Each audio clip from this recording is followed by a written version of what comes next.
Hey everybody, how's it going? We are live. Welcome to the weekly beer and video review show with me, your host, Travel Man Dan, aka Reading Man Dan, aka Movie Man Dan. Today is going to be awesome. I'm so excited for today's show. I know it looks like I just woke up, but I am pumped. I am ready to go, and I'm excited for today's episode. We got some delicious beers. We have some fun videos to talk about, and all in between, we're going to be doing some fun stuff. So welcome. I see we have Jen's here. We have Love and Light Drunatic. Good to see you here. Frank is in the house. Welcome, Frank.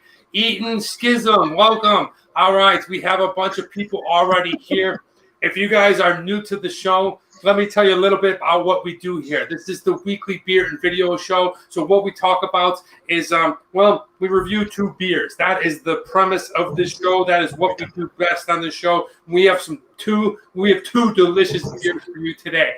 Then, while we're doing it, the other half of the title is the video. So the video, hold on a minute. The video parts, I'm going to go ahead and talk about the videos that came out last week, and I'll preview the videos that come out this upcoming week. All in between that, we have great segments like What Would You Rather? We have another segment called This Day in History. We have What Are You Reading? What Are You Watching? What Are You Listening to? It's going to be an amazing show. We're going to close it out with the quotes, and welcome everybody. I am so excited to see everybody here.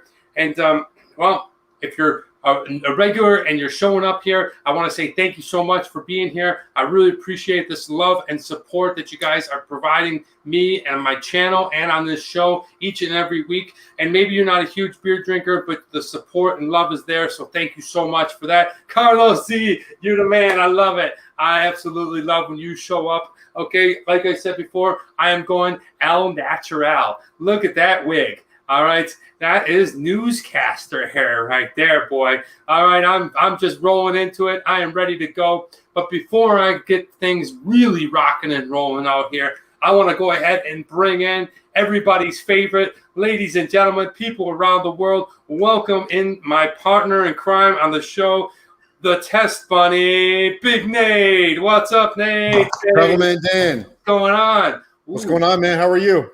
Not much. I like the denim, dude. Hey, well, we had at work this week, we had, what was it, Cowboy Day?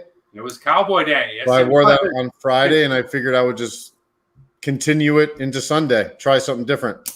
Yeah. Look at, yes, my kid from Kenmore. Chris, welcome to the show. Yeah, you did a good job. Did you fall asleep at the beach? I know I'm looking a little reddish, guys. It looks good. It's been an exciting morning. I will say that.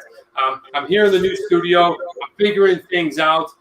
Things are adapting, so we're going to test out the internet. I brought the whole bar from the last studio, Nate. You know how long it took me to take this bar?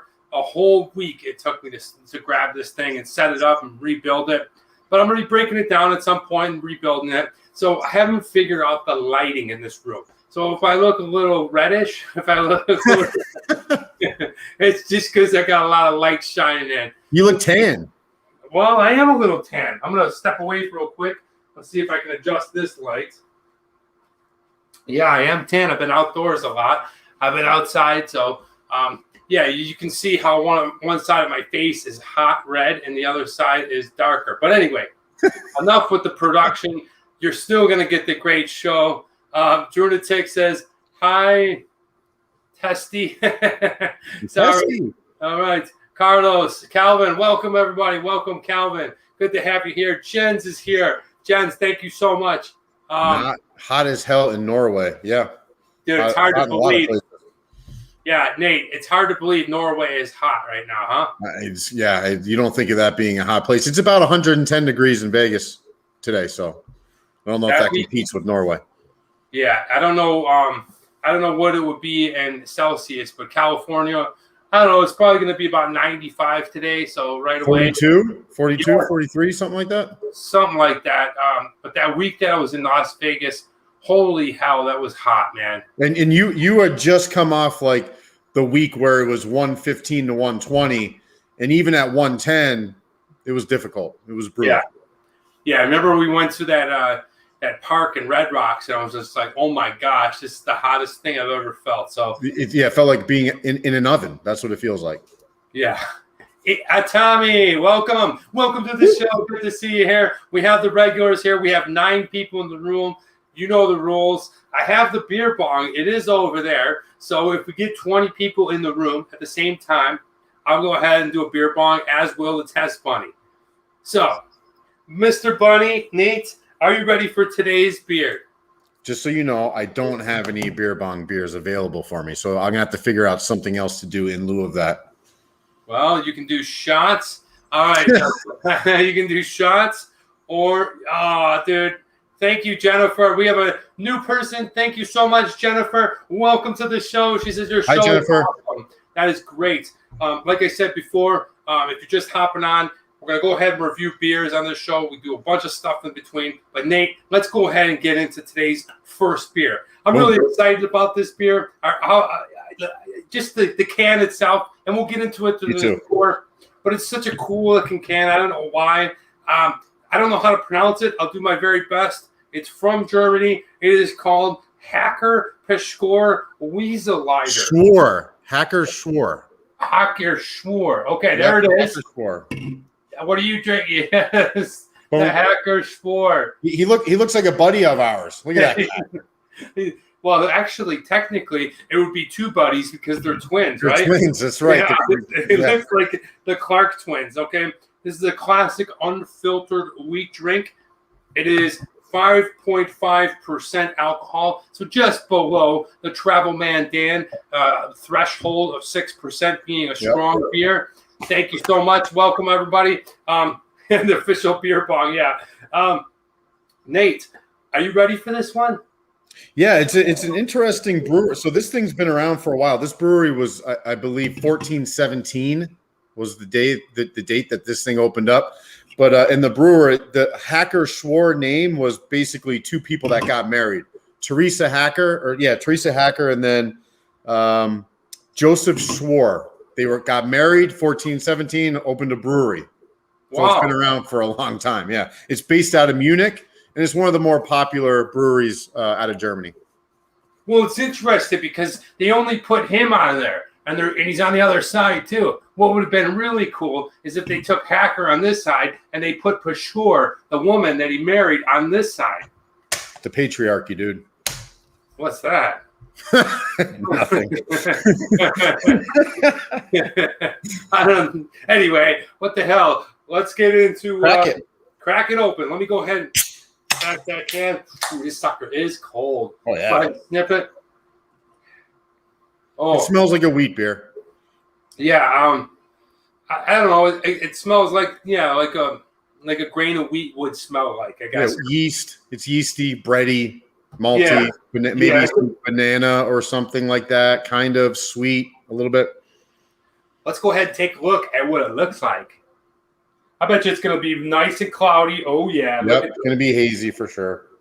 Big head. Huge head. Wow. Well, you're Mr. Head. Whoa. Actually, I got a test bunny pour. Take a look at that guy. Very interesting. I thought it would be a little lighter color, but it is of that very hazy cloudiness. Yeah. Stuart. Now, after you get into it. After you get it into the glass, it definitely the nose pops a little bit more. This is wheat, not weed. Let me clarify. This is wheat. There's a hint of weed in the smell here, by the way. I don't know if you can smell that. Yeah, there's something in there. It's a little bit weedy. It's a bit just a small little flavor of dankiness. It's definitely dank. I really smell the yeast and like you said. I feel like somebody's just baked a thing of bread in my thing. So, let me turn this light down. Hold on a minute. Well, and you know what? So there's an argument over the Hefeweizen, the wheat beer, right? If you should be putting a citrus wedge in there or not. Some people will put lemon. Some people will put orange. Doesn't really matter. It's up to you. But it's a point of contention for people that like wheat beer. Yeah, I'm not a huge fan of wheat beer, but let's go ahead and give it a try. Cheers, Nate. Cheers. Bing.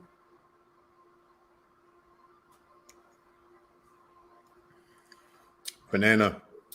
Yeah. Yeah, That's a lot of banana. I'm not really sure why it's called a wheat beer. It should be a banana beer. It definitely tastes like that banana bread beer that we did a few months back. It's got a decent taste overall. Nice. Yeah. I'm not unimpressed. It doesn't leave that gross feeling when you drink a beer. It's actually got a nice flavor to it. It definitely has a more complex taste to it. You will taste yeast. You will taste banana. There is something else going on in there. But overall, the first sip, not bad. What do you say, Nate? Yeah, I like it. And you know, I'm not much of a wheat beer person, but this is, you know how you sometimes it's a little bit too heavy on the palate. This is really medium bodied. It's almost light, which I really like. It's refreshing. This is good for a summer day. It's a nice beer for right now, actually. A nice beer for right now. That's one hell of a quote, my friend. All right, I like that. Nice beer for right now. Should make a t-shirt. You should. Okay, give me jazz hands. Hello, Nance. All right, welcome to the show. All right, glad to hear you're feeling okay. I want to jump right into this segment. Let's go ahead and get started with the show for the next part. Guys, I know, we thought we were out of this whole COVID thing and rearing down on it, but there is a Delta variant. I do want to bring it up real quick, so don't hate on me. But just please be safe out there, wherever you are, whatever you're doing. Listen to the precautions that they're asking for you and just stay safe. That's all I can say. We're not going to get into it too much because it's now become a very political thing. Which way you want to look at it, I just hope that you guys are all safe so you could show up to the show every week. All right, moving on. I want to go ahead and talk about, hey, Philo. Philo? Is it Philo or Philo? Philo.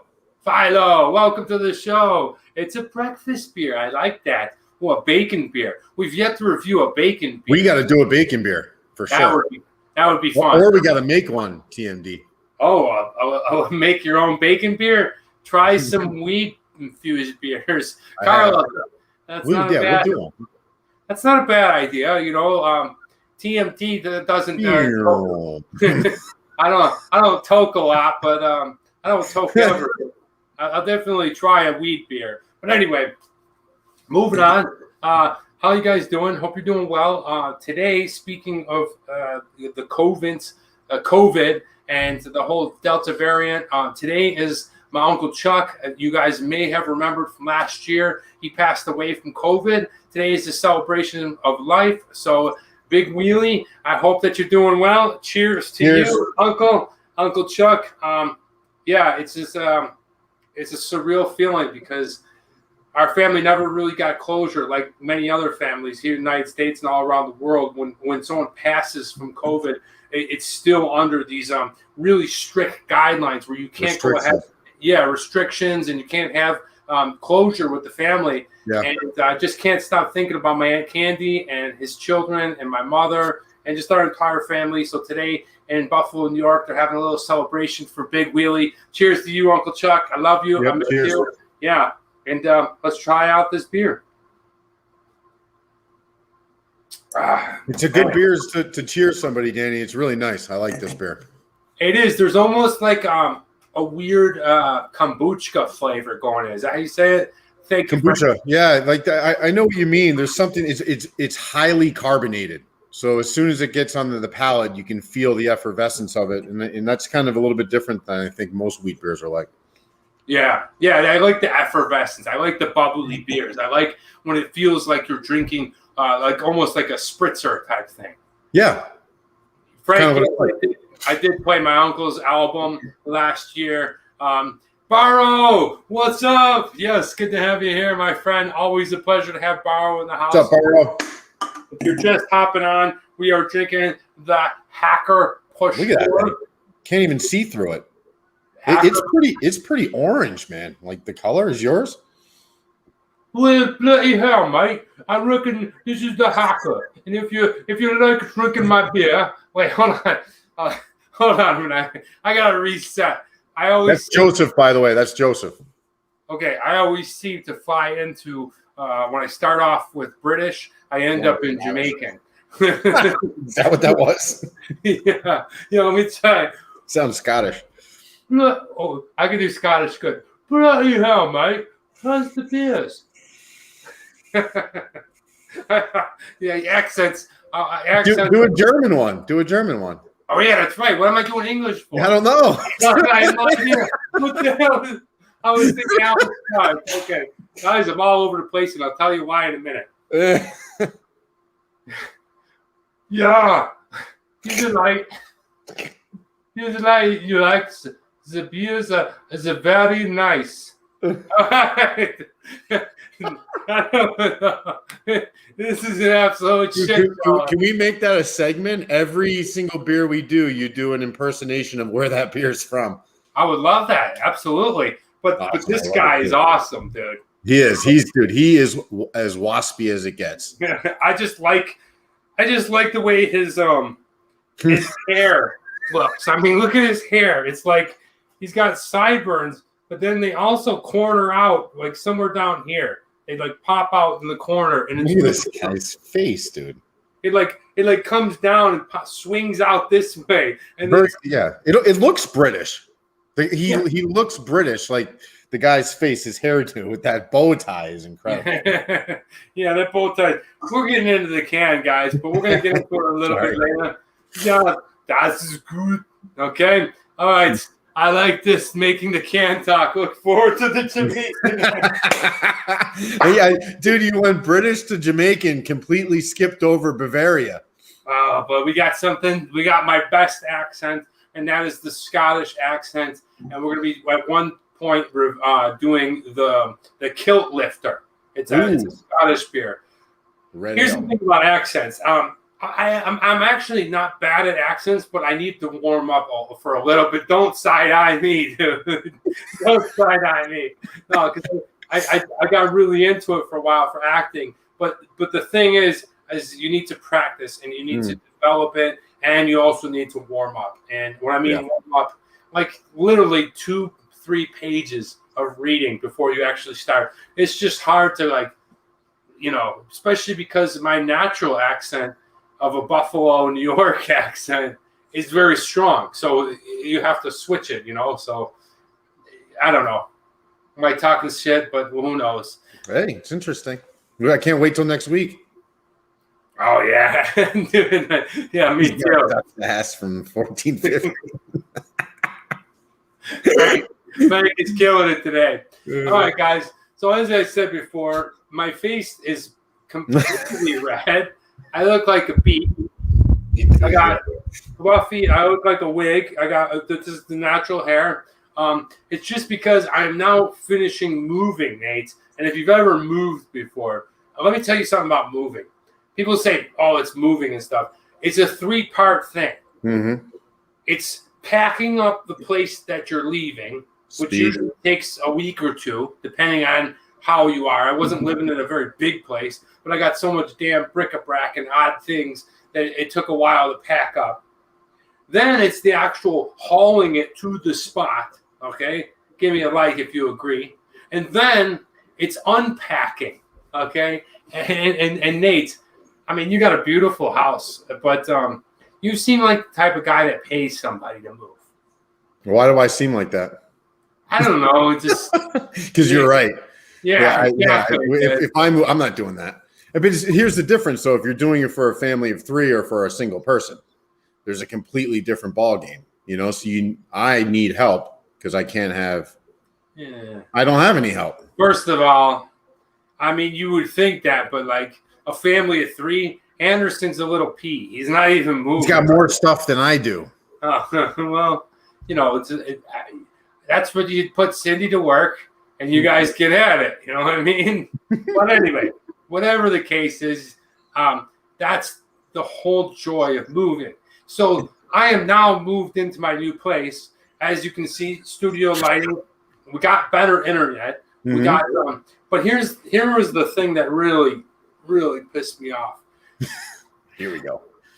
My computer busted. The motherboard blew up during the move. So I know computers are essential to our life, but for me, it really is essential to everything that I do outside of my regular job. And probably, I had all my stuff on it. So I didn't get my new computer. I built a new computer. I got an amazing motherboard, processor, graphics card, all the bells and whistles. And it didn't come back until 9:30 last night. What do you think about that, buddy?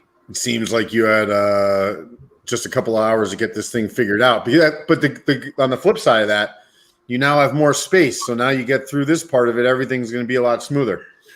Yeah, that was definitely the way that I was looking at it. Brendan says, first of all, welcome to the show, Brendan. Brendan says moving sucks. I'm totally in agreement with you. Yep. But here we are. This is what I'm doing. And yeah, we're moving shit around. So hang with me.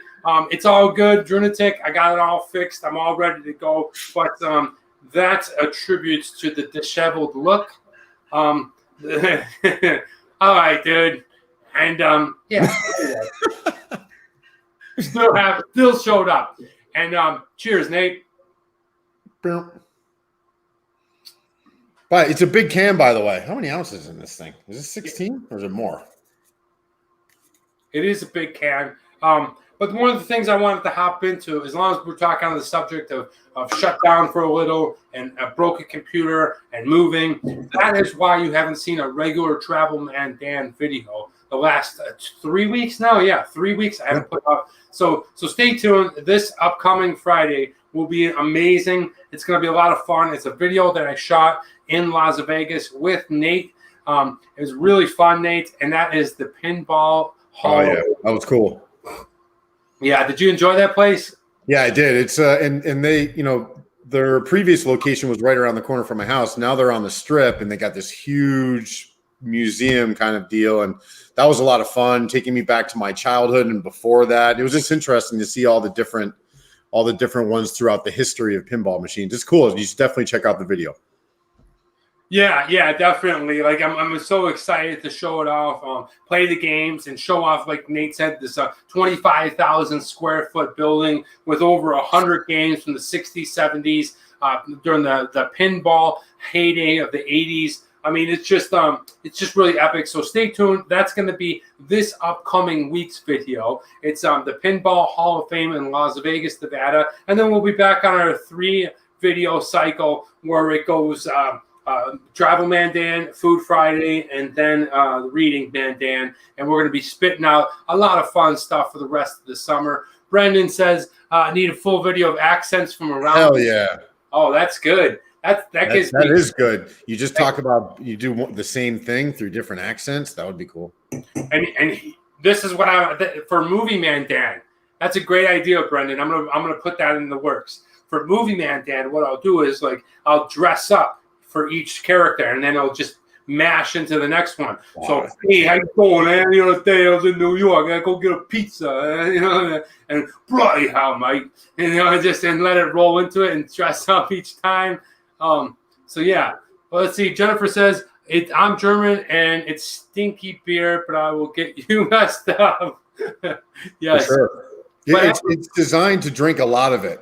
You know what I mean? Like this is something that you would be drinking at a festival all day long type of stuff. That's why it's designed that way, to be drinking all day.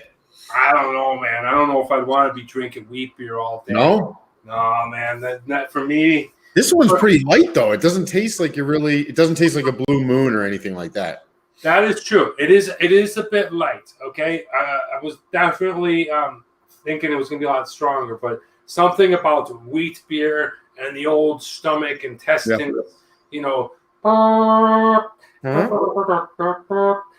might hit you late in the night like an IPA. Not going to be as stinky as an IPA, but definitely very active. Very active. Frank says the Pinball Hall of Fame sounds great. Frank, it was awesome. You're going to absolutely love it. It was cool. Yeah, so getting shit all settled. Shouts out to Tony over at the Geek Squad who built my computer. He's a really cool guy, and one of the things about the Geek Squad that's kind of cool. Nate, I don't know if you knew this or not, but Geek Squad is bought out. It's basically an internal computer, a TV repair, appliance repair that's built inside of Best Buy stores. Mm-hmm. Well, way before they were bought by Best Buy, it was a couple of guys. I met two guys, and they would come to my nightclub. And at that time, I was shaking people down for parking and charging them some money to park in the parking lot. And these guys pull up in this old like punch bug, and it's got like a magnet on the side. It's real big, and it says like Geek Squad. And I'm like, Geek Squad, what's that? They're like, oh, we fix computers. They gave me their card or whatever. This was back in like 2001, 2002, and it was just two guys. They would come back then each and every week, and they would go to the nightclub, have a good time, and I never thought anything of it. Lo and behold, that was the startup of their company. And then they were eventually sold it to... So they started in Los Angeles? Yeah. Yeah, they started in Los Angeles. They definitely... Well, I shouldn't say that. I don't know 100%. But the guys that I met and were Geek Squad back in 2001, before Best Buy, before they were the single owner. So they could have been from somewhere else. They came to party every week, but it was very interesting. And I'm very happy to see their success. So, yeah. Geeks in the club. Not like the chili chocolate plague stinky. What the heck is the chili chocolate plague stinky? I like that. I don't know what that is, but I like it. Plague. Geeks in the club, yes. Did the geeks throw down? Well, probably. At that time, we were a no alcohol club and a lot of fist pumping. So people, rather than drink, took, Tylenol-sized pills. And one way to say it, yeah. Anyway. So shouts out to Tony, the Geek Squad. Good to see you guys doing well. Nate, how's it going, man? Good. Enjoying the beer. Tell us a little bit about the beer. Yeah, I mean, listen, for a wheat beer, again, summer beer, this is an easy drinker, super light, medium bodied, got that banana yeasty type feel to it. Has a really nice color that I'm a little bit surprised by. I expected it to be a little bit more yellow, less orange, but I like it. It's a nice beer. We'll get into the price and all that kind of stuff later, but pretty accessible. I like it. I would drink it again. Yeah, one of the things that I can't get over is how much it tastes like a banana. It's got that real... It really does. A banana peel, almost. Yeah, and I mean, I feel like this beer will be good with an ice cube. I don't know if that's like a little... maybe, I feel like on a really hot day, like one solid ice cube dropped into this thing would be tasty and enjoyable. But who knows? Anyway. I do wish that I had fruit. I'd like to try it with a lemon or an orange just to see. And from now on, I'll make sure I have that if we try these beers. But yeah, I would like to try it with it. A lot of people like that lemon or orange in their Heffenweiser. Yes, Strunatic, I remember that chocolate now. That was the chocolate. Oh, that one. Yeah, I just kind of like blanked out on it. But yeah, I don't know. I kind of like the raw taste of this beer. I kind of like that it's not got a lot of fruity flavor in it. Yeah. But maybe that's why they do it, is they go ahead and they offset the banana taste or that strong cereal yeast flavor. There's no acidity. Yeah. That's what it is. So that's why they do it, to break up, because it has a ton of that malty, bready, yeasty type of feel to it. And so that's what the purpose of the orange or the lemon slice is to cut through that. Nice. I like that. Okay. All right, guys. Well, since we don't have we're going to be bringing a guest on hopefully next week once everything settles down, we get the proper lighting here at the studio. But until then, I'm going to pick up and do the show and tell. And I wanted to go ahead and show you guys something cool and something interesting that I think maybe you would like. And it's a bit of a movie man Dan thing. It's a bit of a kind of thing that people always like to see when I'm on movies or, just some type of element aspect of an actor. And a long time ago, before I moved to China, before that, I was when I first came to Hollywood, I signed up as an extra, and I wanted to learn the movie business with my feet on the ground, right, Nate? And just get into it. So I signed up as a movie extra. I was on, I don't know, probably like 100 different movies, and I learned the business that way. And I got a small like featured part, whatever. It never really made it to the editing room, but I was on this movie called Seabiscuit. And it was about a racehorse. You may have remember it. It was with Toby Maguire. Tobey Maguire. Yep. And so it was Good cool. movie.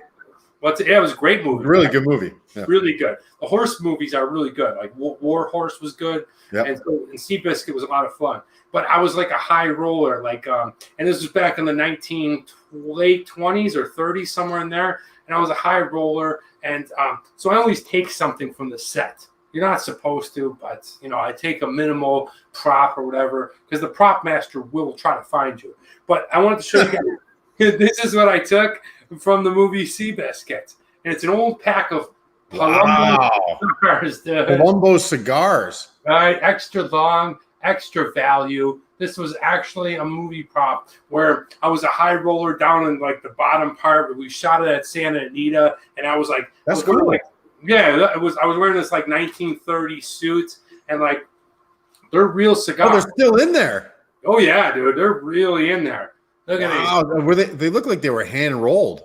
Well, they must have been back then. Old skinny turd, or like a wizard stick, right? Look at this thing. Okay, they're still in there. I still blast them out. I don't, want to keep them. I suppose if I wanted to light it, I don't know. I don't really smoke cigars, but if I wanted to light it, I got the other part of show and tell, and that's a lighter. Cigars are really good if you use a Zippo. So I got a little one right here. Look at that thing. Look at this Zippo, dude. Does it work? Well, if you put fluid in it, yeah. So that is, if you put fluid, there's the wick. So the wick is still working. You just need to put the fluid in. Yeah. There is the Seabiscuit cigar, and there is my Giants Zippo. Where did you get that thing? I have no idea. Like I said at the beginning of this show, I got a lot of junk. I got a lot of weird stuff. Once you come over to my house, it's like a fun house. It is literally like a show and tell. But what is that? What is that? What is that? Okay, there's a lot of little things like this, but this is today's show and tell. It is the Palumbo cigars and this giant Zippo. It's awesome. Yeah, that's it. That's what I got for today, Nate. Hopefully, we'll have a guest on next week to pick it up. Do you have anything to show us and tell us, or is it? You know what? Actually, I do. You remember what our friend Sergio gave me? I don't. Oh, the M-berries. So the only reason, this is just random that I have this here, but we did it yesterday. So we had the family over. We all took these. So these are little pills, right? And it's of this. I forget what the actual berry is, but it's just called M-berry Miracle Fruit Powder, right? And these little pills, you eat them, you let them dissolve in your mouth, and then you try something like a lemon, a lime, whatever, and it changes the flavor. Really? So a lemon, right? Like if you would just eat a wedge of lemon, you would be like, it would be so sour, you'd pucker. It tastes like lemonade. So you can just eat an entire lemon like it's an orange, and it completely changes the entire flavor profile. So Marie tried it, Brendan, Murphy, Kayla, everybody tried it, Cindy, and we were just kind of wowed by it. So Sergio, thank you for this. It was awesome. And I would like to do it again. It's fun. If you have a group of people around, try it. It's interesting. I bet you can find it on Amazon. It's worth it. Well, the thing about M-berry is if you eat a lemon, that turns to lemonade. Isn't that basically the same thing? It is, but it's getting rid of the sour flavor. Like there's just none of it. Like typically you put that on your tongue, you're gonna pucker. There's no puckering. It just tastes like a very intense lemon flavor. It's interesting. So, but inside the packet, they'll have a bunch of different things you try, and then it'll end up tasting like something different or an intense version of that. Oh, okay. Carlos Z says those will make you impotent. I only took one. Well, I'm not messing with them, dude.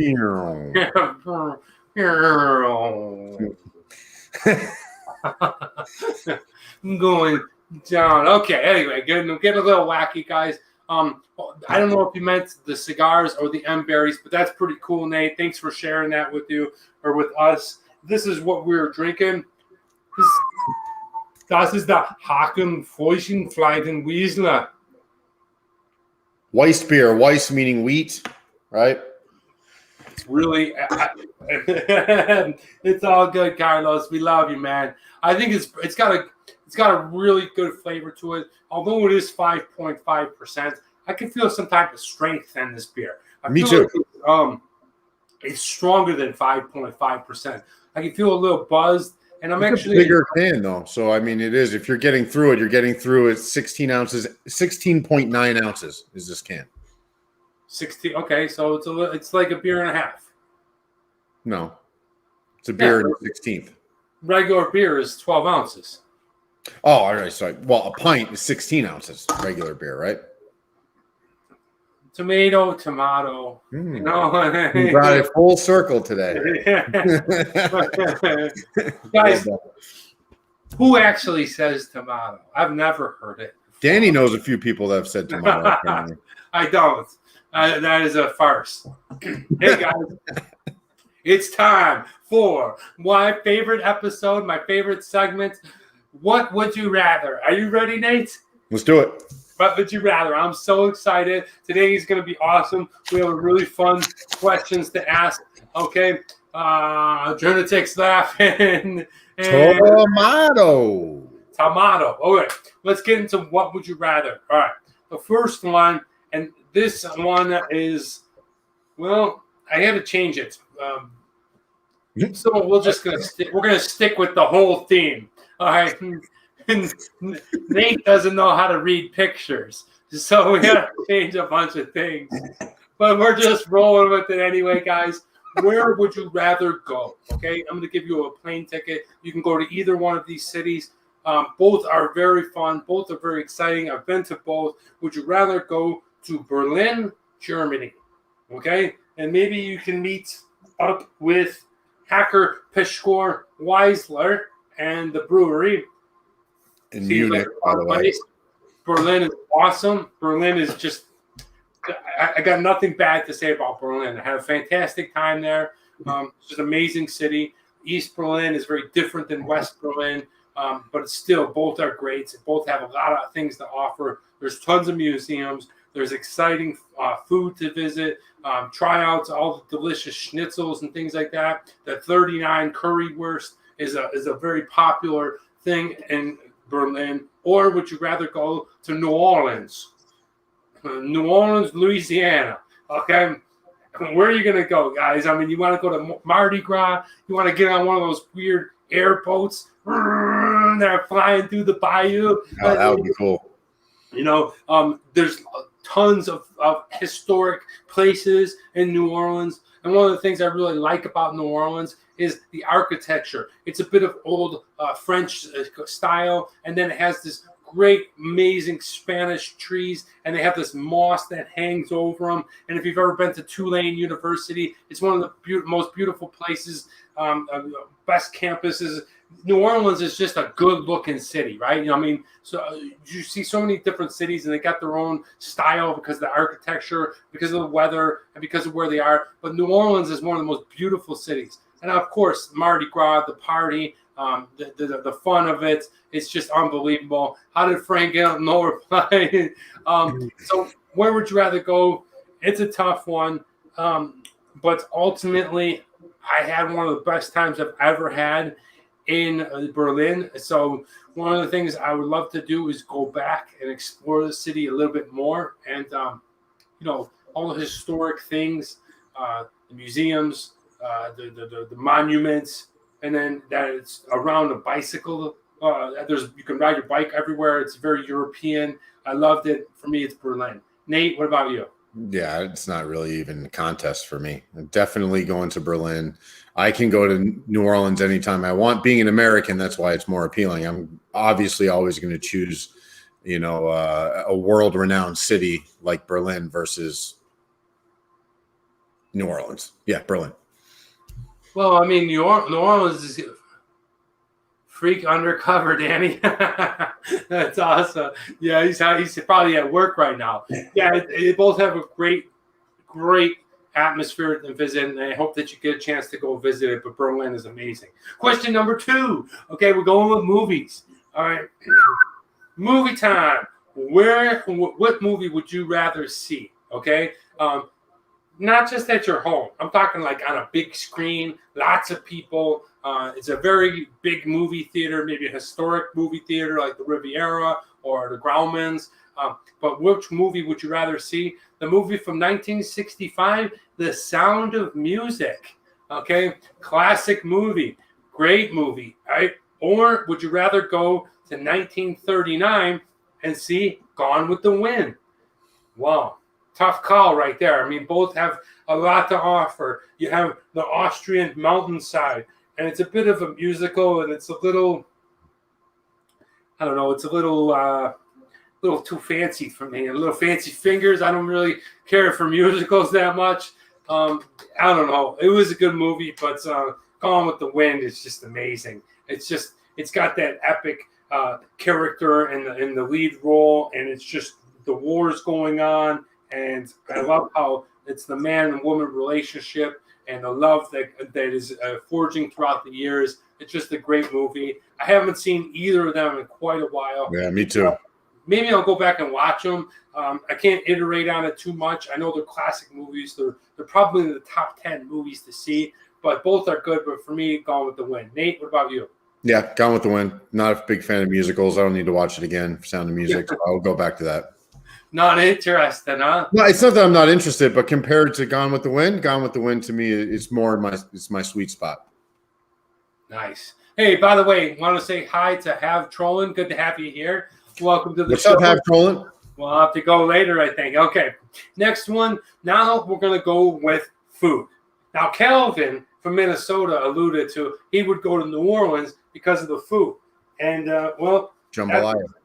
That's exactly what we're going to talk about, guys. Ooh. We're going to talk about food. Which would you rather? Okay. Would you rather have this one? And I'm going to try my best at my German. It is called the Kleinsberger Klumps. Okay. And that wow. What is that thing? Dude, look at that. Look at those German meatballs. Hell yeah. Capers. Okay. You got capers in there, some type of cream sauce. You got the yellow skinned potatoes. This is just a really good meal. And when you talk to people that are on, go through the Bavarian countryside, they say this is the number one meal. And really? Yeah, they say this is the best of all the meatballs. HSB, welcome to the show. They say this is the one. This is the me neither. Brendan says this is the one that you want to try. But look at the plating on that. It's got some cream sauce in it. It just looks delicious. I would take a slice of that potato and slice of that meatball, fork it on the same fork, and then, man. It's definitely your style. There's no doubt about it. Yeah. Or, speaking of my style, or would you rather go to New Orleans and eat some seafood gumbo? Look at that thing, dude. That is fire right there. Very Creole. Oh, my gosh. You have the rice. You got this andouille sausage. Yep. You have these swimps. You got scallions. You got a thing of rice. And it's just, I love the paste. It's almost like a curry. It's almost like a spaghetti sauce.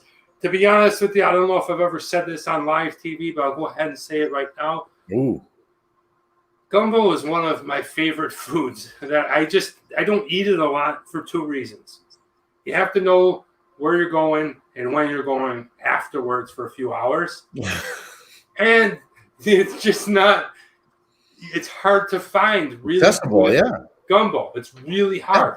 It's basically like American version of curry. And oh my God, this food is slamming. So it's a tough one. Which one you going with? For me, it's really hard because I love meatballs. I love this creamy white sauce and the potatoes. But if I had to choose, I'm going with the gumbo. It's one of my favorite foods. No cap. It's real. No cap. I definitely enjoy it. Yeah, I want to go and search it. But like I said, it looks nicer. It's really hard to find unless you're down in the South, especially Louisiana. Nate, I know you are a foodie of a type. Which one would you rather? It depends if I'm there or not. You know, if I'm in that location, if I'm in New Orleans or Germany or Bavaria, well, of course, I would have, but I'd have to choose the meatball potato thing. It just looks. I've never had that. I've had gumbo before. It's good. I like it, but I've never had that other thing, so I'd have to try it at least once. So I'll go with the German potatoes and meatballs. Okay, nice. Okay, and now to go back to what you were saying, yeah, obviously, if you were in Louisiana or if you were in Germany, but I'm talking about if you're in Cincinnati, which one would you rather have? All right, we're getting a lot of comments. A lot of people like the gumbo. A lot of people like the gumbo. I'm liking it. Carlos Z says red beans and rice. That is also one of my favorite dishes. A Puerto Rican favorite, a New York classic. Definitely good when it's done right. Hell yeah. All right, going into number 4. Which would you rather attend? Okay, well, this may have been a previous question, but which would you rather attend? Okay, the Summer or Winter Olympics, either one, just the Olympics in general, or the World Cup. Wow. Okay, Nate says he's really not interested. Table game. Yeah, we had a table game. I love to play some table games. Monopoly. That's a tough one because the Olympics really bring in the essence of the world, but so does the World Cup. People are really passionate. It gets a lot of casuals. Every 4 years, I'm even in tune, right?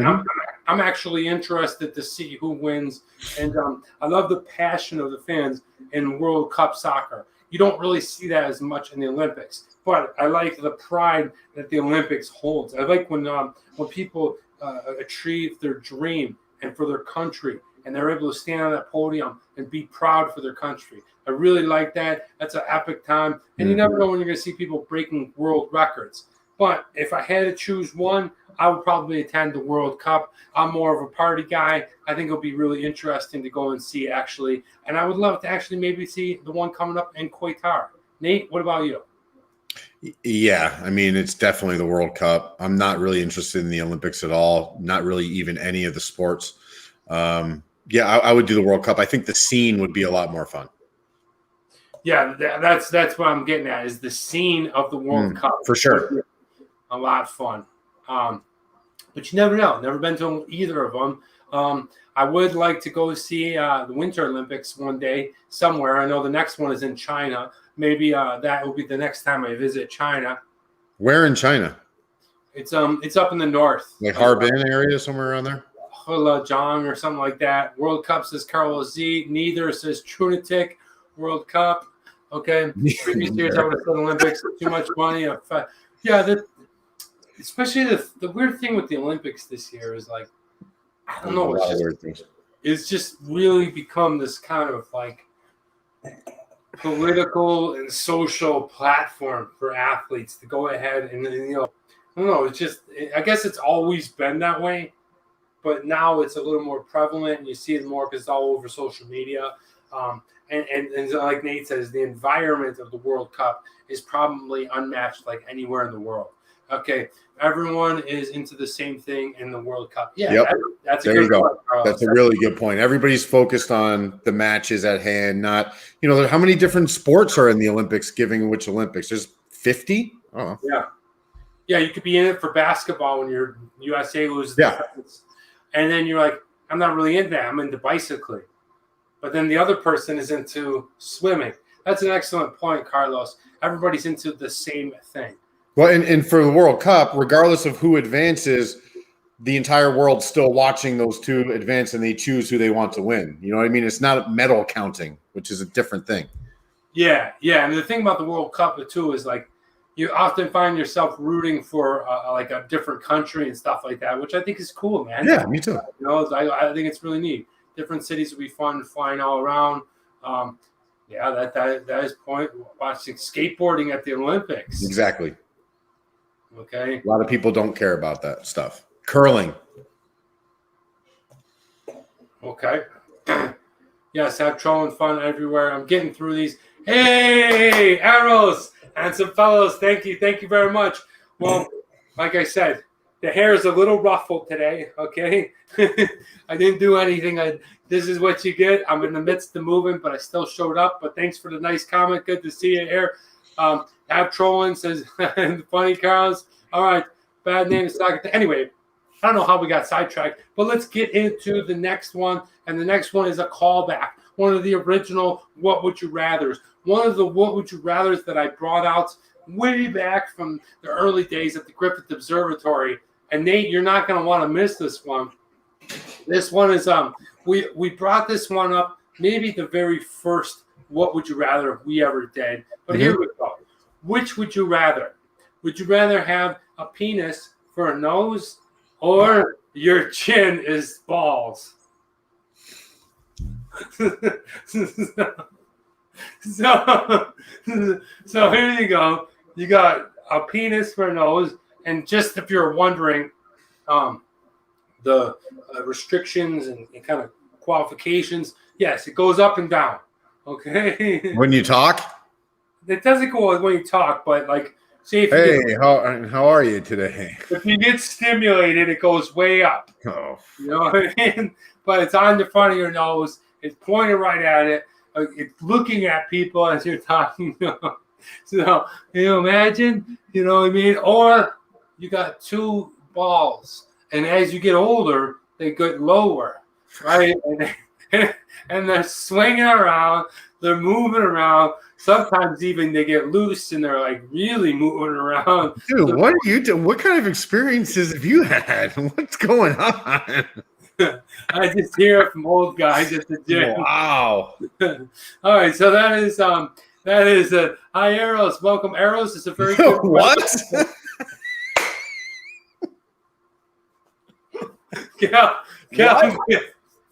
Calvin. Okay, when you talk, yes. Okay, so Frank, let's see. I just walked away. What's happening in the fingers? Well, Frank, what would you rather is one of the callbacks to the original. Would you rather have a penis for a nose or balls for a chin? For me, that's a no-brainer. I don't want a penis on my nose. Like I said, it's going to be pointing. But, you know, the balls are going to get low and they're going to start jingling and swinging around. But you can hide them for a while with a beard, and it'll just look like Peter Griffin. So I'm going with balls in his chin. Nate, what do you got? Well, yeah. Well, first of all, if I had a penis for a nose, I could never interact with a woman again for the rest of my life. So you don't know that. What are you talking about, dude? Well, because either way, if I'm not reacting to them, then that's a negative thing, or I'm overreacting to them, which would also be a negative thing. Dude, I'd be in jail. Some girls might like that. Some. It's some. So balls for the chin. Okay, all right. I can see it. Pinocchio. I can see it. But Kelvin says Pinocchio. Exactly. Because I'd pick nose, says Trinity. Oh, man. Drew, I don't think you would. Yeah, I don't know. She might. Hey, guys, this is what we're drinking. The first beer. We're going to go ahead and whack this down. Yeah, we got to finish this one, dude. Look, I got this much left. This is the Hacker Pschorr. Sure. Hacker Pschorr. Weisenhower. Sure. Something like that. I had to go online and I Googled how to pronounce it. Nah, bro, your German's good. Don't worry. Nah, that's tasty. I mean, let's go right into the scoring. Guys, if you get your hands on this one, I would say it is a good taste. It tastes like bread. It's got a really nice, light flavored banana feel to it. It's got a yeasty kind of taste. It's kind of it is flat. There's not a lot of carbonation to it. Overall, I think it's good. It doesn't have a lot of terrible back taste to it, back wash to it. I feel like there's a lot of complexity in it, meaning there's still some things that I taste. I can't describe them. And I don't know if that's just for I'm not too familiar with drinking wheat beers, but overall, it's delicious. I would definitely get it again. I'm going to give it a 3.5. Nate, what do you got? Yeah, same for me, 3.5. I thought it was highly carbonated, so we have a different taste to it, but I really like the beer overall. It's not something that I would go searching for, but if I knew that I was in the mood for a wheat beer, I would grab this one. I like it. It's a good summer drink, 3.5. Yeah, not bad. Okay, price. Nate, you know the price on this one. Yes. For a 16-ounce can, single, it was $1.99. If you get the 4-pack, I think it was $8.99. So lay up. Yeah. Lay up. Yeah. Right? $1.99. The depending on what state you buy it, that's a layup. You can get it in. You're in and out for under 2.25. Yep. It's a good beer. It's a step above the commons. I really like that price. I think it's actually very well priced for what you get in comparison, and that's why I'm going to give it a 4.5. Yeah, I'm going to give it a 4.0. I think it's priced very well. It's an international foreign beer for us, so there's that's exciting, and it doesn't seem you're overpaying for it. So $1.99 for a single 16-ounce beer, sure, 4.0. Tom, yes, what up, Tom? Welcome. There he is, the man. Welcome to the show. All right, good to see you here. No Tom. backwash. No backwash. Now, that's a good point, Nate. You feel like you're getting a good bargain for an imported beer. And, $1.99, like I said, layup. Okay, yeah. And I also want to send shots out to Tenacious Freak. Good to see you here, man. All right, so now let's get into the design. I mean, we've talked about it. This design is freaking awesome. Oh, yeah, that's cool. This is what drew me in to grab this beer.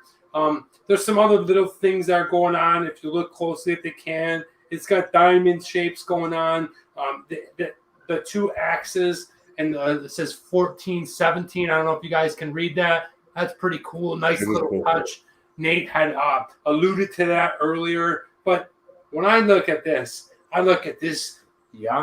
this guy is awesome. Check this guy out. He's very cool.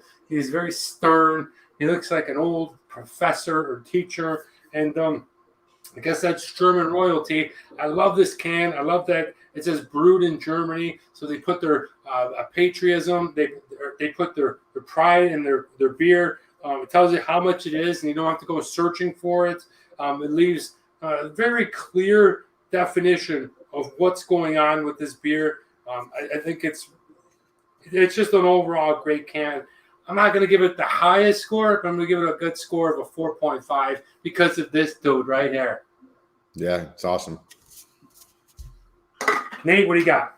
Yeah, I'm gonna do a 3.5. I do like it, and I do have my eyes are drawn more towards classic, old school type of stuff, and that falls into this category in my opinion. This is an old school type of look.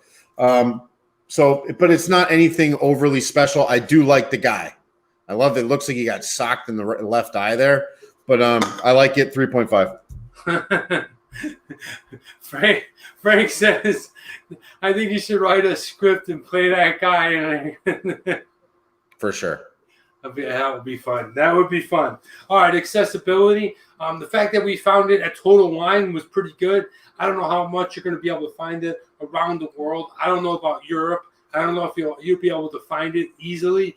I think the United States, we just got lucky, Nate. I really do. I've never seen this beer. If it's been around since 1417, I've been drinking since 1991, and I hadn't seen it before. So I don't know how common this beer is in the United States now. I think it's a good accessibility in Europe. Maybe I'm wrong, but I think in Germany, Austria, that whole region, I think you can probably find it where the Polners are, where Munich is.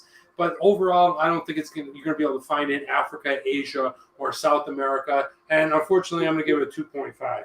Ooh, yeah. So I looked at their distribution. They're all over the place. Are they? Yeah. I mean, it's not at the level of a Polliner, right? It's not there, but it's probably just a step below. So you're going to get it in most places in America, especially a place like a Total Wine where they're going to have an expansive range of beers. I don't know about the other continents, but I'm going to give it a 3.0 because I don't think it's that difficult. You'll be able to find it. It's not going to be in your local grocery store, though. Yeah. Okay, not bad. Tenacious Freak says, Danny, need a haircut soon. I kind of like it. Let it grow. Yeah, it's getting a little it's getting a little full. It's getting a little thick. That's all right though. We'll be getting the one soon because I have I was going to tell you next week, but I might as well tell you I'll be doing a stand-up show in August. The first week of August, I got invited to go and do a stand-up show. So really excited about that. I'm going to go ahead and write some jokes, and I'm going to film it. Well, it's going to be a live, stand-up show. Is it? Yeah, in this place in Marina Del Rey. near Venice Beach. So probably get a haircut for that. Moving right along. Philo girl, what's up? Okay, now we're going with the last one, the TMD X Factor. What can I say? I don't like wheat beers. I enjoyed this one. I felt like it was stronger than what 5.5 represents. I feel like for the bang for the buck, it was good. Overall, a decent beer. Would I get it again? Absolutely. Yeah. Would I like to try it on the tap? Hell yeah. I think it's just a really delicious beer. I think Nate's right. It's a fun sipping beer. You could probably plow through 3 to 5 of these things and feel really good. Overall, yeah, I definitely will go back to that. And the TMD factor is I like the taste. So I'm going to go ahead and give it a score of a 3.5. Nate, what do you got? Yeah, so I'm doing a 3.0 for my X Factor, and that's I like it. And I would get it again, but I don't love wheat beer. So even though I like this beer, it's still a wheat beer. And it wouldn't be even my top 3 choices if I was looking for something for a particular day. But I do like it. I'll give it an above average score without being too crazy. So 3.0. All right. Well, we're getting a lot of comments about hair, but first I want to give a big hug to Aquanuts. Thank you. Nate's hair is top notch. My hair, I got like news anchor hair. Okay.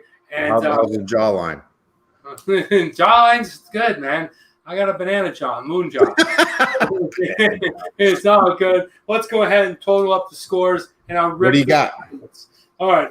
Give me a sec. I got a 9. Hold on, guys. Hold on. You're making me laugh. That's why. 4.5. 14, 15. Ooh, okay. Very good score. What? No, dude. Okay, I'm thinking and I'm listening. Very good score for the Hackner Pschorr. Guys, I really enjoyed this beer, and I gave it an 18.5. Wow, that's a good score. Yeah. The only thing that hurts these beers is the accessibility. Even if we would have got a point, maybe 2 points more on the accessibility, bammo, we're up near 20. It's a good beer. But not bad. 18.5, excellent beer. Nate, what did you give it? 17. 17, just over the wow. Which is still, for me, like, I like it. I would get it again. It's a good beer. 17 is a good score because it's not crazy. It's above average, right? It's a good beer. Okay. Yeah, good score. It's above 16. Yep. It's considered good. Tenacious Freak, no, I will not be going live for that one. I don't know. Possibly it might be. I'm actually going to be doing it at a nightclub bar, at a comedy restaurant. You want me to come out? Yeah, come on out, dude. It's going to be fun. It's going to be exciting. I haven't been up on the stage in about a year and a half since the thing. So, like I said, the girl that asked me to do it is going to be writing some jokes about conservation, and I'm just going to deliver it. Like, I'm not a huge. I think if I wrote my own jokes, maybe I'd be funny to some. But when she asked me to do it, she's going to write it, and I'm going to deliver it. I'm going to get up on stage and be the stand-up. So it works out. You're going to be awesome at it, dude. Thanks, man. It's another chance to go ahead and perform, and I'll do it. So, guys, that is the first beer. I hope that you enjoyed it. I am whipping through these comments as fast as I can. I got to get me a producer. Okay, Nate, are you ready for the second beer? Yeah, I got to go get it. Me too. I'll wait till you come back, and then we can talk. Let's go through the comments. We see Drunatek, hi freaking nuts, and that's awesome. Tom is here. Tom, what's up? Tom is the man. I love the love on this show. Bartender Tom. Tom, good score, guys. Nate, tell us about why you love all the people that show up to the show each and every week on a Sunday. Because this is why we do it, right? The whole point is to be interacting with the followers of the Travel Man Dan Show. You get a peek at what we do on a weekly basis and try new stuff. And if there wasn't any interactivity, Danny and I would just be talking to ourselves. We do that all the time anyway. So it's all about you guys. Did you already drop the lead on the beer, Danny? What? Did you already say what the beer is today? No. Ooh. Are you already drinking it? Nope. I'm waiting for you. So there was a bit of a mix-up today. We were supposed to do a different beer. So every week, Danny will send me out. We have probably 30 beers to go through. And so he'll tell me a couple of days in advance what beer to use so I can understand what it is. I can understand a little bit about the brewery, make sure it's cold in the fridge. And this morning at about 9:30, I told him, hey, these 2 beers, we got this one and that one. I'm reading some of the stuff that I learned about it, and it was the wrong beer. So we had to make a very, very quick adjustment. And today we're doing the incredible. Oh, he pulls it out. The incredible Pulp. The incredible Pulp. That's exactly what we're doing. Look at this bitch ass can. Okay. Big ass can. Yeah, I love his depth. All right. But yeah, that's kind of what I went with. The old Bruce Banner haircut. Back to Philo's comment. Yeah, it's basically it's for conservation comedy, and it's a thing to get people to look at our conservation and the environment in a different look, a different way, and to make crack jokes about it. So they look at it in like a dark, not so serious. Yeah, not so serious. That kind lighter. Yeah, a lighter side of it. Good. Yeah. So and that's the way they do things. So they're just asking me to be one of the comedians. So I'm excited about that. But yeah, we'll see what happens. Have Colin says one of the great bits about the show, but most of the beer. Thank you, man. I appreciate that. That's awesome. We get into these little tangents and we go off and I don't know, scram about this, that, and the other thing.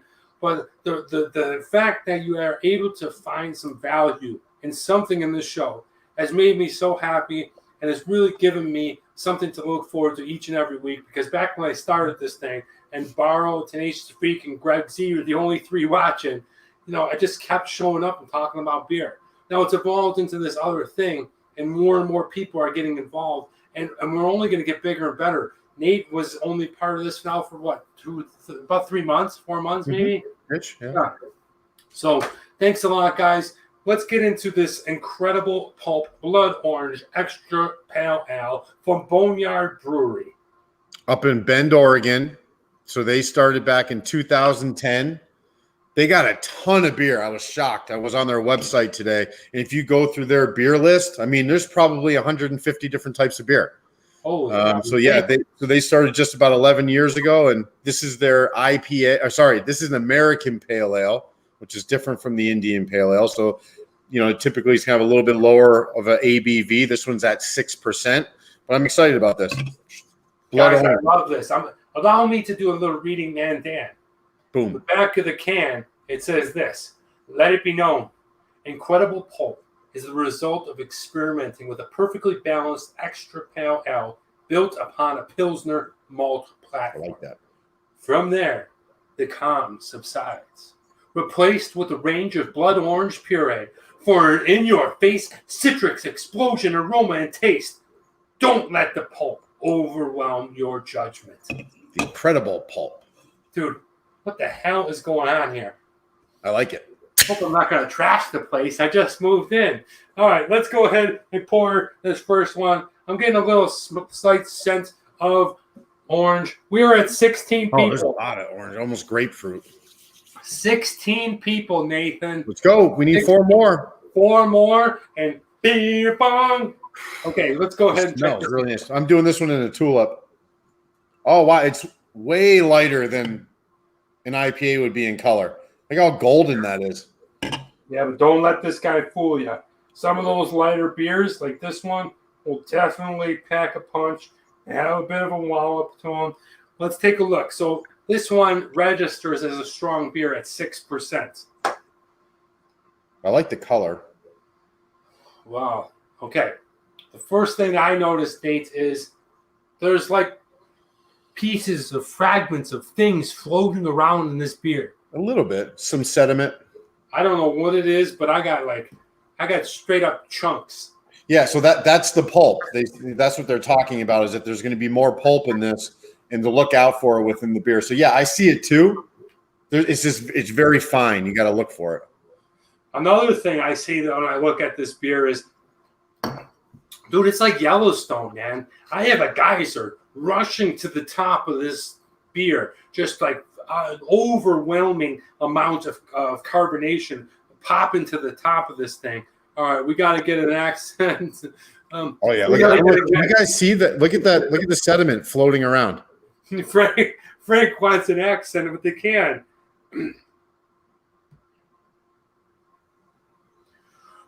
Blood orange pale ale. It tastes good. No comment. No comment on anyone. Let's go ahead for a first sip. Yeah, you can tell it's not super hoppy. Whoa.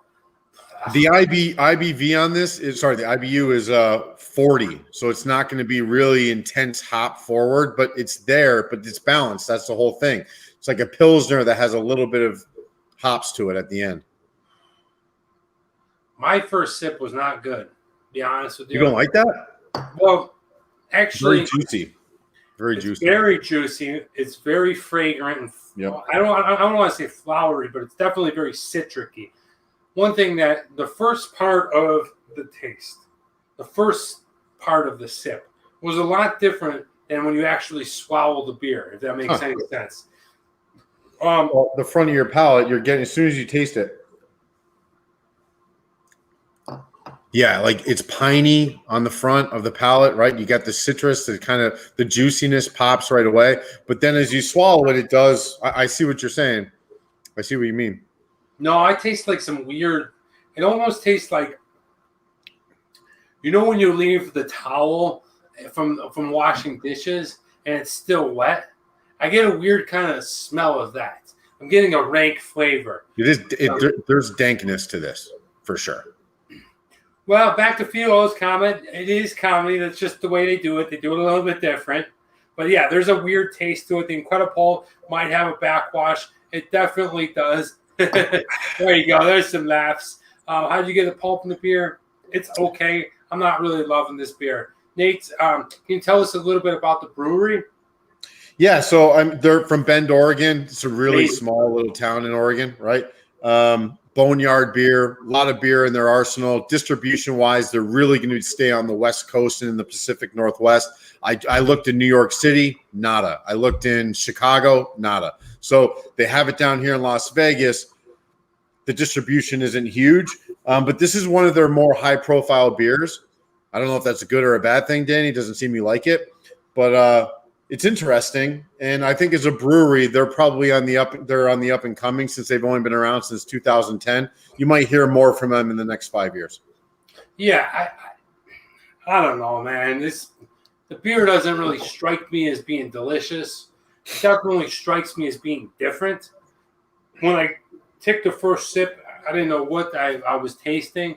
Now I'm getting a better idea of it as it's wishing around my tongue. I can still taste it. It's okay. I definitely think that this brewery puts out a ton of stuff. So when you look at this blood orange extra pale ale, they probably have, if they put on 150 beer, probably 20 beers that are significantly close to this one. It's just that weird altering thing that they might have, instead of a regular orange, they had blood orange. I don't know. The pulp is kind of weird. I'm a little indifferent, but I won't give it a full score until I drink the whole can. So we'll see what happens. And you're right. So they have their signature beers, and a lot of those beers that are 150 of them, you're only going to be able to get probably half of those in their actual brewery or their pub. They're not even out for mass distribution. So I don't want to make it seem like there's that many readily available out there, even on the West Coast. We probably only have 4 or 5 different options, even in Los Angeles. Got it. I love this comment by Tom. I'm so turned on by that beer description. That's awesome, Tom. That is awesome. Yes, Murphy and Kay are watching at 2, but we dropped down to 14. So I don't know if it's going to get done. The Hulk, DNA floating the beer, Ed Norton movie, watch out. Yeah, absolutely. Hey, guys. It's definitely in there. You see it. Yeah, I'm kidding. Like, let me see if I can get closer and you guys can see the pulp floating around in there. I think mine's either fell to the bottom. Oh yeah, you can see it. Like it's sitting on the side of the glass. You see that? There's pulp, and I don't know if you can see it. That's pulp right there. It's really small. It's not like pulp you would get from orange juice. right? It's nothing like that. You don't taste it at all, or you don't feel the texture at all. What it actually looks like is when you look at an aquarium and like you see turds or like sea monkeys, and you see like little flakes that the sea monkeys went to the bathroom. That's what it looks like little fragments, pieces floating in water. So here's I like it. Sea monkey poopies. Dude, I don't know, man. I'm getting a real weird taste to mine. It's different. It's definitely different. And I don't know that I really taste blood orange. No, absolutely not. Yes, Wonder Strudel back from how was the sailing, man? All right, that's awesome. So happy that you're here. I'm trying to get through the comments as we go, but like Nate said, I don't taste the blood orange either. But what I will say is it's good to have you here, Wonder Strudel. We definitely love having you on the show. We are trying to get through these comments as best as I can. I'm not going to yak. I'll take your backwash, Tom. Says Filio. The cool can, if nothing else. Yeah, it's a great can. The can is awesome. The can's awesome. The can's really good. I'm going to give that a whopper. But Wonder Strudel is here. Welcome back. What can he say? But now we've taken out the whole segment. But now I just want to go ahead and drop a little knowledge on you guys. And on this day in history, on July 25th, 1978, Louise Joy Brown was the world's first baby to be conceived via vitro fertilization. The world's first test tube baby, all right, is born at Oldham. Is that right? Oldham. It's a district general hospital in Manchester, England, to the parents of Leslie and Peter Brown. The healthy baby was delivered shortly before midnight by cesarean section and weighed 5 pounds, 12 ounces. Yeah. All right. So life is born. And, this technology, 1978, so it's only 43 years old. But, wow, what a difference it's made for people, that have – you never know how the body's going to react. And I've never given birth, and I've never been a part of giving birth, so I don't know truly what that's like and what the experience is like. But Nate, I'm sure you could attest to this. For some women, it's very hard. And when this thing was made of IVF, it allowed families, people, creations to be made, people being born. And I think it's just I don't want to say invention because it's not an invention. It's just a really great breakthrough in science, and to be able to have and fertilization like this allowed so many wonderful people to be born and so many great families to have children and to start a family. And I think that it was important to bring to this day in history and talk about this. Nate, do you have anything to say? Yeah, it's a good thing. I guess. I had no idea. It doesn't really come up in my conversations very often, but yeah, obviously a big deal, and able to provide families with something that they might not have been able to do on their own. So it's a good thing. Yeah, that's it. Obviously I'm a little more like than Nate's, and like I really get into these things, man. This thing is real, and we have 19 people in the room, and we have Greg Z and Nicholas in the room. Yes, great to see you folks here. Thank you so much. We just went over to this day in history, just a real quick one. As you know, on the show, I just go ahead and I bring up this one. But remember, we used to do a bunch of them, and that's what I was talking about a little bit earlier on the show. We now have 20 people. Nate, if you can hold on 1 minute, I got to get the beer bong. What beer are you going to beer bong? I don't know. We got to check the fridge. So, congratulations, everybody. You get to watch Danny do a beer bong. I don't have a beer bong. I keep talking about it, and I keep saying I'm going to order one. I just haven't done it. Should I do it right now? Should I order one? Yeah? No? I can't see any of the comments, so I'm kind of flying blind here. Apologies to everybody. But I'm hoping to see Danny do back an IPA. No, we will not be doing that. What's up? Okay, so let's go through this real quick. We have Nicholas in the house who hasn't been here in a while. Yes. Rocco. Yes. Rocco Cordola. All right. That's amazing. See? Wow, there you go. Perfect.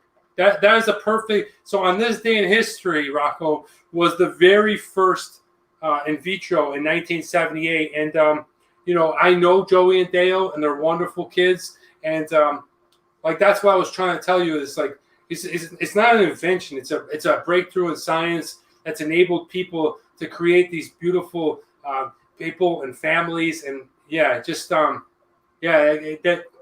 really, I don't want to get too emotional because that's I am that way, but it means a lot to just know that. And well, let's do the beer pong, guys. Oh. I am not going to be doing an IPA because I got to go grocery shopping for the crib. Woohoo! Yeah. All right. So I'm not going to get too slam-hammed. We're going to go ahead and do the Coors Light. If you don't have one, Nathan, then you can go ahead and do whiskey shots.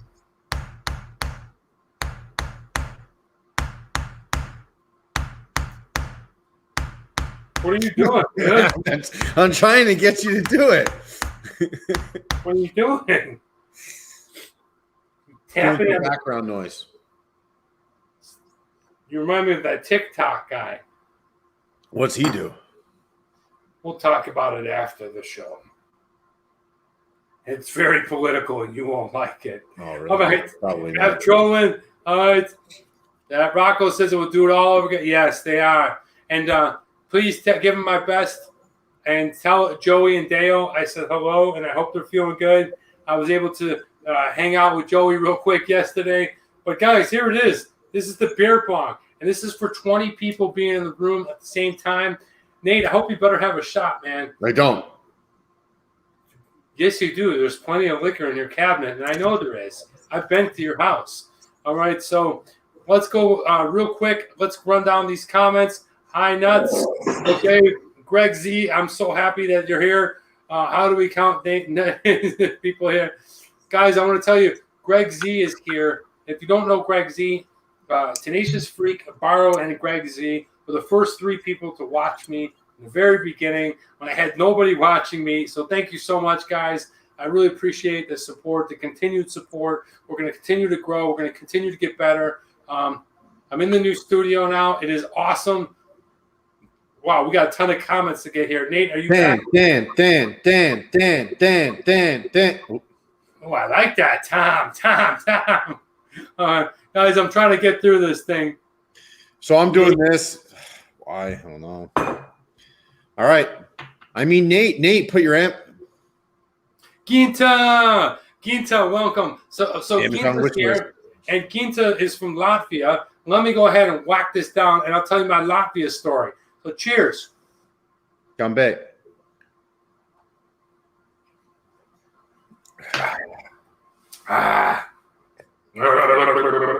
Oh, yeah, that's good. That is good. All right. Gives me a chance to do some beer bongs with you. And Ginta, welcome. Okay. If you haven't noticed, this is my Latvian camp shirt. Okay. And it stands for the Waldorf Exchange Summer Program. If you don't know, you can go back and check out my channel on the videos where I work as a camp counselor in Latvia. And it's absolutely wonderful. Each year it's a different place. Last year was in Sigulda and Lobby. Do you miss it? I miss it like crazy, Nate. You know, it's 10 days of one of the most hectic, relaxing periods of my life. Like, it really is. Like, I usually get the older kids, so they're usually about like 16 years old, but we have a great time.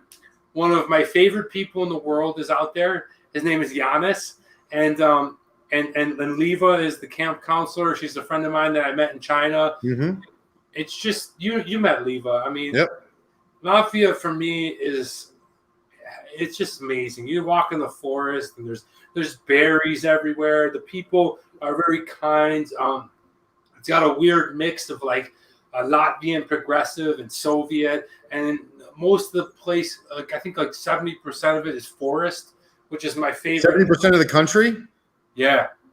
Really? And Yeah. it's not a big country, right? No, it's not a big country at all. It's just a beautiful country. The people are awesome, and we go to these places called Krugs.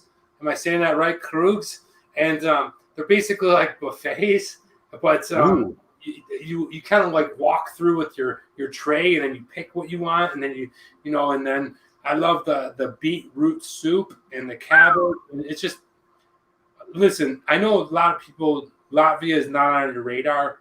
And I'm glad it's not, because for me it's like my escape. I will always have a special endearment to Latvia. I will try to go there each and every year that they invite me back to be a camp counselor. It's just a wonderful place.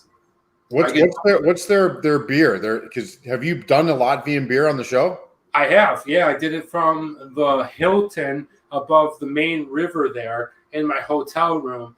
Giannis gave me like a cherry black beer, and so because it's very forest oriented, right? Berries are very prevalent in a lot of their drinks and beers. Raspberries, white raspberries, and like crazy stuff. So cherries. I don't know if you guys have ever seen this. You want to see Latvian liquor? I'll show you. Yeah. All right, hold on 1 minute. Nate, tell us the story. Yeah, I don't know what story to tell you, but let me see if they have anything in this book for Latvian beer. So this is a book that Tom, I think, is on the show, and this is the thing that I'll be talking about for the next month and a half when we do what are you reading, because it's going to take me a while to get through this. So anytime that we do a beer, I go into so I'll take this beer, for example, and I'll either look into the book and I'll see if that beer is available. There's a description about it. If there's not, then what I'll do is I'll go into the style. So this is an American APA, right? And I'll go in here and try and find what is an American APA. How does it differ from an IPA? What is a Hefeweizen? What is a Weißbier or a Weissbier? What exactly does that mean? So when I talk about this book, if you're into beer, if you're into understanding more of the nuance of beer, how to pair it with food, all that kind of stuff, this is really an incredible resource. So thank you, Tom, for giving me this suggestion, because it's basically my encyclopedia. It's not going to have every single brand. It does get updated, so new brands do get kind of populated into the book. But for the most part, this thing right here, it's like a Bible. So it'll tell you how to smell a beer, how to taste it, what kind of flavors are you looking for on your palate, how to pair it with different food, how you're getting to a certain ABV, which really has to do with oxygen levels, I believe, and gravity, which is kind of interesting. So if you want to deep dive into beer, Tasting Beer is probably the #1 book that you can buy. You can get it on Amazon for $17. If I talked about this, I apologize. I'm trying to figure something out while Danny's looking for Latvian liquor. No, I'm back. Well, thank you. All right, so Latvian liquor. I don't know if you've ever tried this before. Ginta and Nicholas, I believe you're a Latvian, and I am wearing the Latvian shirt. This is the one, okay? This is the cracker, dude. What is that? This is the Latvian. Let me try to get it in focus. Okay. It's balsamic, right? Wow. Black balsam, okay? It is like, it's very similar to Zambuca. It's a licorice taste. But yeah, but here is another one that they have that is very popular, and this is the cherry one. I don't know if you guys have ever tried this one. I'm not going to drink it here because I want to save it for my friends at work. I want them to come over, and I want to have this for them. And maybe is it an after dinner cordial? Is that the point? So after you're eating, you just relax your stomach, aid in digestion, stuff like that. I think pretty much, yeah. Is it a liqueur? Yeah, it's pretty similar to your Buca, your what's the Jägermeister. It's like this, right? They don't get shit faced. I mean, they get shit faced if you drink a much of it, but yeah, it's a delicious like after shot. The cherry one's really good. If you go to the Latvian store in Riga, you'll find tons of them. But I'm telling you guys, if you want to find a cheap place in Europe, and you want to see some really cool like medieval castles, and you want to see some just really delicious foods and beautiful like log cabins, Latvia. And the best thing to do is if you're going to take a 2-week vacation, is string it to that whole region. So you land in Lithuania and go to Lithuania, Vilnius, go to Riga and all parts of Latvia, and then go to Estonia. So that is my recommendation. I love that part of the world.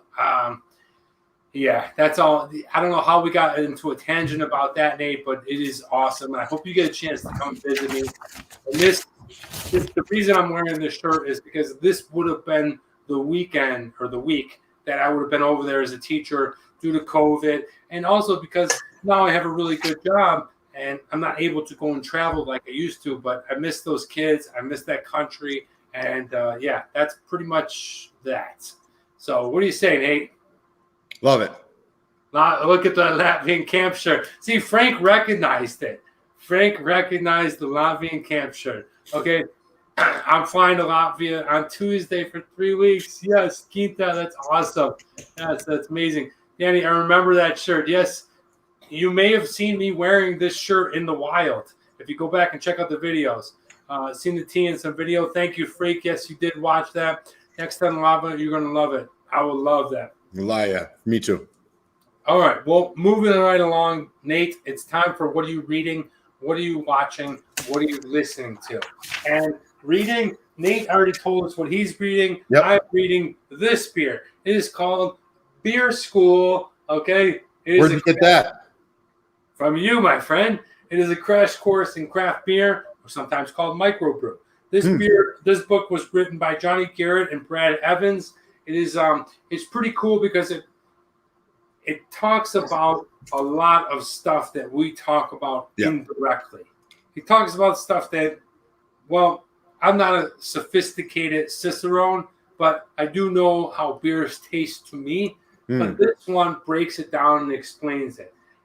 It breaks it down in little short paragraphs and segments where you're able to understand it. There's so much to beer rather than just beer. And this beer, this is a craft beer book. So if you want to find out a little bit more detail about what IPAs are, what Pale Ales are, what American Pale Ales are, I'm starting to do it. Nate, thank you for the book. I will tell you this. Here on the show, you're not going to get a Cicerone from me. You're just going to get a basic, clear understanding, blue collar. Here it is. This is what I taste. This is why you should try it. Viewpoint. Nate, what are you reading? I told you what I'm reading, but I'll piggyback off of that book. Like Danny's right. You know, we're not here to be Cicerones or snotty beer guys. But when you read it, it gives you a different perspective on why a beer is a certain way. And then we'll just basically tell you, at least in my opinion, how we feel about that without getting snooty about it. Because I'm not a big fan of people talking down on a macro beer just because it's a macro beer, right? Like I still like a Bud Heavy. So you got to be careful when you start reading this stuff because you don't want to come off as one of those guys that's super snooty about beer. That's not what we're trying to do.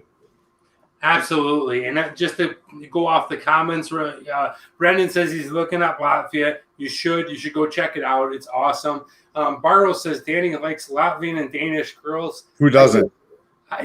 Latvia, I believe Latvia has the most supermodels of the world. Yeah. They're also the tallest women, but they're also Are they? Yeah, they're categorized as the most supermodels. But really? Beautiful people. I mean, me and you lose our power over there, bro. Dude, I'm half Latvian. I don't know what you're talking about. I really believe we lose our power. Scandinavia is a place for me. And I'll find my way there one way or another. Why are you marrying one? Because I would love to. I want to marry somebody. Anyway, moving along. That's what I'm reading. Speaking of Scandinavia, what are you watching? Guys, I absolutely love it. I've been motoring through this show at night. I'm staying up later than I usually do. It's called Lilyhammer. I'm on season 2. It is freaking awesome. You love it? Steven Van Zandt is Sylvia from Sopranos. Yeah. He's East Street Band. Yep. Dude, it's amazing. he goes to Lilyhammer, and one of the things I really like about it is, obviously, if you watch this show, oddly enough, I'm really attracted to Scandinavian culture. Just the people in Scandinavia, the architecture, the food. I think that's my speed. And I don't know if that has something to do with me being from Buffalo, that I'm not afraid of the cold. Because when people look at Denmark, Norway, Sweden, and Finland, they're like, whoa, no, too cold. No. For me, it's appealing. New York. Yeah.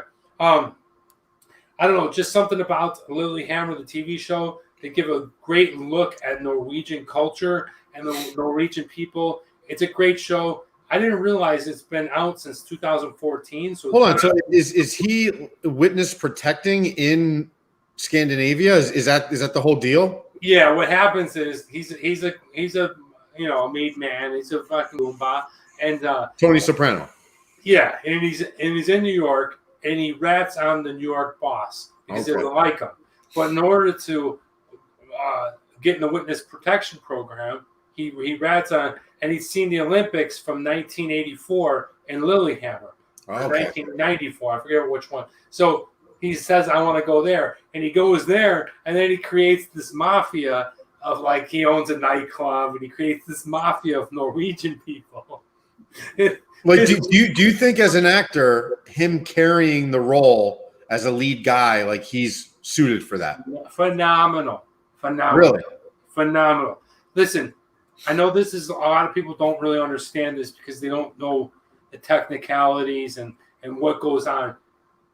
And Steven Van Zandt is one of the most talented people in the last 30, 40 years of America. Why? Because not only is he an amazing guitarist, right? So able to do it with the E Street Band and the Bruce Springsteen, but he also wrote a lot of the songs for Bruce Springsteen. He's a incredible songwriter. Okay, he can sing a little. He doesn't sing a lot. He's a good singer. He's different voice though. Different voice. Same thing with his acting. He was able to be the best supporting role. Yeah, and Sylvia, and, like, dude, if that's your thing, which it is my thing, that's what these are the kind of shows on TV that, because these remind me of people that I grew up with around, and this is just a fantastic show. Check it out, Lilyhammer. Nate, what are you watching? So we recently watched A Quiet Place 2. The first one, if you all recall, when you watched it, I loved A Quiet Place, because they were using, sound as a driving force of the movie. So Quiet Place 2, it doesn't have the impact of 1 because it's not new anymore, but it's still exciting. It's suspenseful. It's fun. It's interesting. Check it out, A Quiet Place 2. It's not A Quiet Place, but it's just below it, just a notch below. Good movie. Yeah, do you know where The Quiet Place 2 was filmed? Pennsylvania. Buffalo, New York. No way. Yep. No way. Where? All over. And apparently, John Krasinski absolutely loved it. And, really? Yeah, and offered to pay the cook and the chef and stuff and the catering from Buffalo to go back to LA. She didn't want to go. It was, dude, so like there's a tie in there to The Office. You remember where Pam and Jim got married, right? Niagara Falls. On the Niagara. Well, so there's got to be some connection there that, him now being a director / Hollywood kind of mogul now. He's really elevated himself. He likes it there, and they're about to open up a huge, massive, like, movie studio in Buffalo. Really? Yeah, in the next 2 years. It's this massive, like, big thing where I know where Danny's going to be. It's going to be big. The thing about with that is, you can get anywhere in Buffalo in 20 minutes. It's not pretentious, and it does have a lot of, like, scenic places that you can film. If you want to film the forest, if you want to film the forest in the fall or with winter, if you want to film in a studio, if you want that Art Deco, that 1930s style, that Frank Lloyd Wright style, it's all over Buffalo.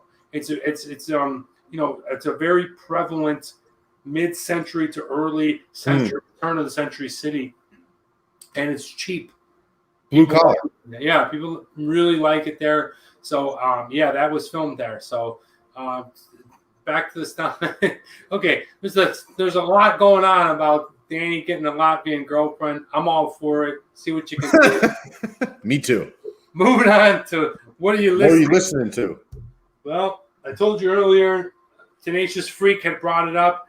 I told you earlier. My uncle passed away from COVID, and you know, sadly enough, he was a big singer in the 70s, 80s, and 90s. Very well known in eastern part of the United States, especially New York, Pennsylvania, Ohio, and What was the band name, Danny? So Big Wheelie? Big Wheelie and the Hubcaps. That's what I'm listening to. There's my uncle. This is the record that I played last year. I don't know if you guys remember, but that's what I'm listening to. Right now, his celebration of life is going on with his wife, Candy, my aunt, and his family. And I miss you dearly, Uncle Chuck. And I just remember not this actual photo, but a photo of him in this outfit being on my grandma's, I don't know, door. And, you know, yeah, Big Wheelie, there he is. So check it out. Listen to some Big Wheelie if you got it. It's old school rock and roll, doo-wop. You know, it's got...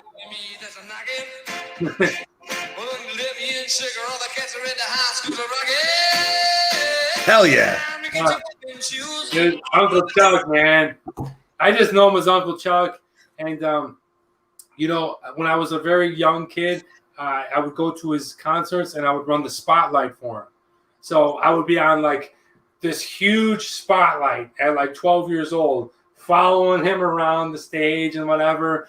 And, you know, cool, just around like hundreds of drunken bikers. And like, you know, like, it was pretty cool, man. I miss you, Uncle Chuck. And I love you. And cheers. I hope you're doing well. Say hi to Chucky and Joey. And that's what I'm listening to. What are you listening to, Nate? Well, you know what? I was going to talk about something else, what I was listening to, but I don't want to steal the thunder from Big Wheelie. And you know what? I'm going to dedicate the next week to listening to whatever this album is. I'm going to listen to it for the entire week. Wow. Because, yeah, I mean, it's a part of your life, your family. I love you. I love your family, and I want to be a part of that. So that's what I'm changing it. I'm going to listen to it the entire week on repeat. Nice, dude. I mean, yeah, it's good old. It's probably stuff that your parents would go to, Nate. It's probably stuff that you. Can I ask you something? Sure. So can you tell me? So on iTunes, it gives you what the most downloaded popular songs are from the album. Can you tell me your top 3 songs from Big Wheelie gives you something old and something new? What is your top 3 songs? Probably Donna. Okay. And then for me, it's this Christmas album, you know, Rock and Rudolph. And then so here, Donna is one of those 3. Oh, really? So it's Donna, it's Pretty Little Angel Eyes, Pretty Little Angel Eyes, and High School Confidential are the top 3 songs. Yeah. That's cool, man. That's cool. Pretty Little Angel, dude. I'm you know, it's crazy because I was with my uncle before he passed. Like I believe it was 2 years ago. So the you know, and we always go out to like a nephew uncle kind of dinner or lunch when I come back, and we're driving back and we're talking and we're just like, and he was telling me like how he opened up for Elvis before, how he opened up for Chuck Berry. You know, I mean, like he was there with some heavy hitters, and it was pretty cool. And he just recorded a new song about Buffalo, and Buffalo's coming back, and it was pretty cool, man. And yeah, I know he's not nationwide or worldwide famous, but he's always my Uncle Chuck, and he's always been the most famous singer to me, and he's really popular in Buffalo. And so, yeah, it's pretty awesome to grow up around that, because maybe that subliminally or subconsciously installed that kind of thing with you. You know, seems like it. It was a part of it, right? You saw what it took to be somebody at that level and inspired you in some way. Somehow, some way, I think it mattered. But yeah. Boom. Good night, Quaro. Dude, we gotta grade this thing, man. All right, let's do it. Let's get right into it. Guys, we are rambling. We are having fun. If I missed your comment, know that it's just because we're getting through it. Here comes the Incredible Hulk. Last one. I brought the hair. Instead of being green, I'm ultra red. But let's go ahead and whack this guy down. Most of the pulp is gone. Let's see what it tastes like and give it a score. I'm curious what you're going to score this one. I have a feeling you didn't seem to really care for it. So, dude, okay, so we're going to go right into it.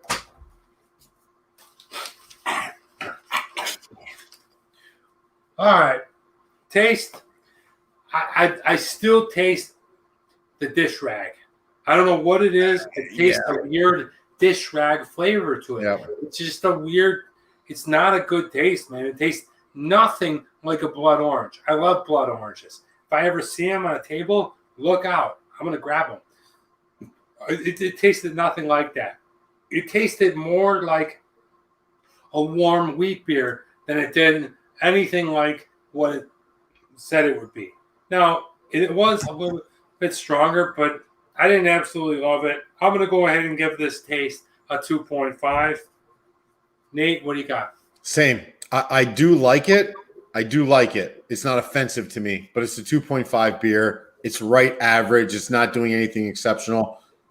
But if somebody had it at their house, I would enjoy it. 2.5. Yeah, I'm not sure I would. All right, Nate, what's Really? the price on this puppy? I'm sorry, what? Oh, What's price? Yeah. So for this one can is actually a little bit steep. It's only a 12-ounce can, $2.49. Not really liking that, okay? Because you look at this can, and this beer was much better. Yeah. It's much bigger. Yeah. $2.50 in the United States means $2.75. Not a terrible price, especially when you're dealing with a well handcrafted beer, as they would say. But not a stellar price. I'm also going to give it a 2.5. Yeah, I'm going to give it for this. I'll give it a 3.0. I'm not going to kill it. I think the price is fair. If you buy it for a 6-pack, you get it for $9.99, which is the standard price for an APA or an IPA here in America. 6%. Usually, you pay for the ABV. I'll give it a 3. 3. Very nice. Very nice. Hey, guys, just real quick, I just want to stop the show real quick and invite Tom. Next week, if you're available, Tom, I'd like to do a callback. I'd like to bring you back on the show. You're in the middle of the show. Right in the middle of it, Tom. So if you're not busy next week, if you are, we'll do it the week after. I'd love to have you come back on the show and bring us one of those fun drinks like the old fashioned or whatever you got in store. Tom, let us know in the comments if you can make it. All right. Oh wow! Everybody says Tom. That's the first time you've done that. Yeah, let's do it, man. All right, design. Yeah, great style on this one. Great style. Great. I mean, I love the whole black background. Okay. Hope your people call my people. Okay. I love the fonts. I love the Incredible Hulk. I love that his deltoids and his shoulders are made up of hops. If you take a look at that, okay, look at his shoulders and his biceps. They're like hops. It's just amazing. The back is really cool. The fact that they go ahead and they even put the detail of that. It's like it's just a really cool overall cup. It is. I mean, Boneyard beer is just an amazing can. I love that they have this guy ripping through and he's got the Hulk. Yeah, he's just like Boneyard beer. Really great can. Amazing label. You know, I thought the beer was okay. I thought the price was okay. But the cup itself, the label, I think it's friggin' awesome. I'm giving it a 5.0. Whoa! 5. I know why, dude. Because you love comic books, and I believe in your heart of hearts, you think you're the Incredible Hulk. That is why. Not 100%, my man. No, I actually like somebody very similar to the Incredible Hulk. Who's that? Pretty little thing, right thing. Hold on. What, the Thing? That's my guy. Oh, so you like the Thing more than the Hulk? Yeah, the Thing's my favorite. Well, what's interesting about the Thing? Well, the fact that Ben Grimm was just a regular working dude. They were all regular working dudes. No. Mr. Fantastic was a scientist. The Invisible Woman was a biologist. Johnny Storm. But that's a normal working person. Not normal. He was like an electrician, And Johnny Storm was a playboy. And they got all covered with radiation, which I got to tell you my spin-off of my short story. But anyway, that's who my guy is. Is that Cindy? Sea-Dog, stand up. She's not going to do it. Let's go. All right. What did you give her for design? 3.5. It's really cool, and I love the fact that they're incorporating the Incredible Hulk with Pulp. 3.5. All right. Well, I think my people will call your people, Tom. We do have confirmation. Tom will be on the show next week to be our first callback. Yes, is ready. Wow. He'll be mixing it up. He'll be drinking it up. My hair will be combed. But let's get through this. Accessibility. I don't think this beer is very accessible to a lot of people. I think it's very, very low scoring. Niche. I think niche is a good way to do it. I think even at the place, the Total Wine and Beer, I don't think they're going to have it all the time. So I'm giving it a low score. He gave me 2 fingers. I'm probably going to give it lower than that, 1.5. Ooh, I mean, you might be right, though, because 2.0, you should at least be able to get it outside of the West Coast, right? So, I got to change my score. I was going to give it a 2.0. I'm going to agree with you on this, 1.5, because I think it's just located northwest, down the corridor into California, Las Vegas. That's it. Yeah, have Trollen said it. He's never seen it before, and he's definitely into the beers. Yeah. He'll seek out good beers. He'll find out good beers. This beer is probably next to near impossible. They might only get like a 12-pack at Total Wine, and we just happen to walk in and get lucky with it. Ooh, the next 12-pack comes in, especially if they're making 150 different beers. Yeah. Anyway, that's what I give it. The TMD factor. Not a good beer, guys. Didn't really enjoy it. Loved that it's Boneyard. Boneyard, I think, is a great brewery. I think they got a lot of potential, and they could be a breakout over the next couple of years. So stay tuned for more exciting things for them. So I'm not going to dog them completely, but I'm going to give them just the standard 2.5. If there wasn't anything that was really brought to me on this beer, the fact that it had all kinds of particles and shit floating around in it, I thought it was interesting. Particles and shit. Didn't really bring me to what I wanted, but overall, it wasn't bad. I give it a 2.5. Hey, what do you got? Yeah, I'm going to do a 3. I like the Incredible Hulk thing. I like the fact that they tried to tackle a different flavor and throw a blood orange in there. So I'll give them some credit, but you're right. The beer isn't necessarily a go-to or something I'm going to search for in a restaurant or a bar. 3.0, so it's slightly above average, I guess. I kind of liked it. 3.0. Okay, not bad, not bad. Tom says, I had to perform a merits on just my first callback. American Dream. It's a pleasure, man. No, I think we said it on the show. We think that you bring a lot of value, and it's great to have a liquor man, a guy that knows what he's talking about when he's doing drinks, because not everyone is, this is the Weekly Beer video show. Yep. But people want to find out about liquor, so it's also good to have that in your toolbox. Looking forward to next week. Speaking of a toolbox. Speaking of a toolbox, unfortunately, the Incredible Pulp did not do that well today. I'm going to go ahead and reveal the score. It is a 14. Oh, shit. 14. Okay, dude, you're higher than me. Yeah. 14 is the price that you're going to pay for the blood orange. That's just our score. Don't take me too serious. What do you think, Nate? 13. 13. 13. It's good, but it's underwhelming pretty much in every category outside of style. Yeah. The beer itself, if I want to be honest with you, if I met you, that beer sucks. You know what I mean? Dude. It's just not that good. Dude, look at you. I mean, it wasn't that good. All right. There was some qualities to it. Toolbox royalty fees just went up.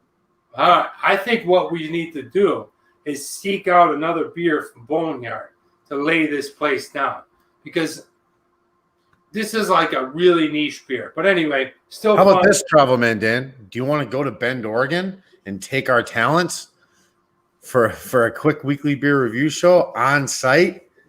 I would love to. I'm going to call them this week. Let's do it. All right, guys, we were supposed to go to Mexico, by the way. Mexico ain't happening, but I got other plans brewing. But hey, this is what we drank, guys. They were delicious beers, sort of. I think that this guy is amazing. This is what we drank. I hope that you enjoyed this show. I'm going to leave you guys with this one. Drink all you want. Eat greasy foods. Enjoy yourself. Indulge yourself. But this is a comment that I got from Instagram or Twitter. I don't know. I forget. And it was just a regular. He's an investor. His name is Richard Yu. And he said this. And this is what he said, because the reason that I said this, because he was able to vocalize it with words on Twitter. And they went ahead and said a lot of things that I truly believe. I'm not joking when I say this. If you know me, that you know this is part of my life. And he was able to install this. And yeah, we have a lot of fun in this beer show. But this is what he said. And this is so important to me. This is the other side of my life. And it's so important to me. He said, work out a minimum of 3 days a week. Train your body. But more importantly, train your mind. Okay? Exercise regularly builds discipline, resilience, and will increase your energy. The key to it all is to be consistent. And look, man, I don't know what your life is, but if you drink every day, great. That's awesome. I hope you have a good one. But always train your body. Okay? Continue to work out. Find out what it is. You don't have to go into the gym and pump weights. You can go hiking. You can go biking. You can go running. You can go kayaking. To do whatever you got to do. You can do burpees in the backyard. You don't have to physically work out at a gym. Yep. Go there where the muscle has. But get your body moving a minimum of 3 days a week. Because what that teaches you is not only your body is going to be in better performance, is it going to teach you hard work. And that resilience, right? That consistent thing of showing up and exercising a minimum of 3 days a week. I work out 6 days a week, but I absolutely love it. But I have to do it, okay? And that's what I'm encouraging you guys to do. No matter what you do in your life, no matter what you eat or what you drink, continue to work out. Because when you get older, you're going to want to continue to eat and drink more of what you've been doing most of your life. And it's so important that you're healthy. Okay, now what that is to you, I don't know. Just continue to work out. Find your way to a gym, whether that's yoga, whether that's lifting weights or running or whatever. I encourage you off of this guy's tweets, off of Richard Yu's tweet. It's exactly what I've always said and I've always felt. It's like, dude, just get your body. It's the most important thing. None of this shit on this beer show, on this YouTube, none of this matters unless you're healthy. And it's so important. Find some way to stay active, to get exercise, to work on your body, not in a vanity way, but in a functional way. Nate, do you have anything to say on that? No, I agree with you. You start off with something small. It's as easy as doing push-ups, squats, and sit-ups. Do 10 a day of each until you get into the groove and you make it a habit. You got to do it. It's important. It'll make you feel better down the road. I agree with everything you just said. Just get out there and do it. Create a habit. Yeah, create a habit. That's the main thing. Like, I know people are intimidated sometimes and, they don't want to go to the gym, but I can assure you that the people in the gym working out are the least of the people that you ever have to worry about. They won't say with shit. Your insecurities. They're for you. They're positive. Yep. They're there doing that. They'll encourage you. So if I'm speaking directly to you, great. If I'm not, then go and do something else. But if you want to get your ass in the gym, don't worry about the people in the gym. They are there for you. They will support you. Cindy, what's up, Cindy? All right, guys. You get a rare glimpse at Cindy laying down on the couch. I love it. 你好吗？好，你呢？你吃饭了没有？没有，没有为什么？你饿了吗？ Waiting for you. Okay, so guys, I'm going to leave you with that. That is the quote of the week. Get out there, move your body, exercise yourself, and whatever it is, find it relative to your lifestyle. Thank you so much for everyone that joined here. We had a great show. It's a great time. Nate, thank you so much for being part of the show. We had some delicious and some not so delicious beers. Well, there we go. Blood orange. Hey, by the way, shout out to AJ, because AJ is the biggest wheat beer fan that I know. He's been on the show before, the Rabbit. So we got to give a quick shout out to AJ's wheat beer. Yeah, I was wondering the same thing, how AJ would like this beer. We'll have to bring him back. We'll have to call him back at some point. For sure. I actually think I'm going up to visit AJ in early August. Really? Yeah, we're going to do a live show from Northern California. Guys, that's pretty much it, guys. That's Tom says, drink a beer, build a spectacular body. You guys are confusing my baby brain. Thanks, Freak. I appreciate that, man. Thank you, guys. Good humor, important too, always. Thank you for the lovely show, Ginta. Thank you so much, Jens.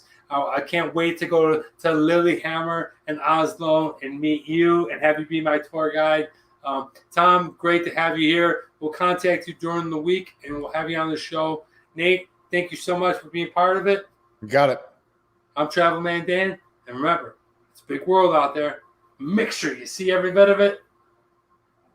Penis, nose.